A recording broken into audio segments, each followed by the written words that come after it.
خبر دیں گے آپ کو وزیر خزانہ محمد اورنگزیب نے وفاقی حکومت کی 1.5 لاکھ خالی اسامیاں ختم کرنے کا اعلان کر دیا ہے۔ پریس کانفرنس میں بتایا کہ خدمات سے متعلق اسامیاں آؤٹ سورس کر رہے ہیں۔ امور کشمیر، گلگت بلتستان اور زعفران کی وزارتوں کو ضم کیا جا رہا ہے۔ وزارتوں کے انضمام سے اداروں کی تعداد 80 سے کم ہو کر 40 ہو گئی ہے۔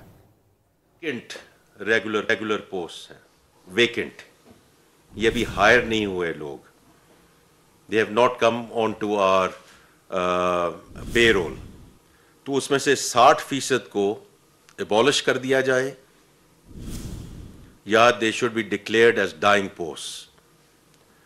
یہ نمبر بنتا ہے 1.5 lakh. The second general decision is کہ جو جنرل نان کور سروسز ہیں، جو کلیننگ ہے، پلمبنگ ہے، گارڈننگ ہے، ان کو ہم محکموں کے حوالے کر دیں اور یہ آؤٹ سورس کر دیں ان کو، تاکہ اس میں جو ہے وہ ایفیشنسی لائی جا سکے۔ تیسرا یہ بات ہے جی کہ جو کنٹینجنسی پوسٹ ہیں ان کو کس حد تک ریڈیوس کیا جا سکتا ہے۔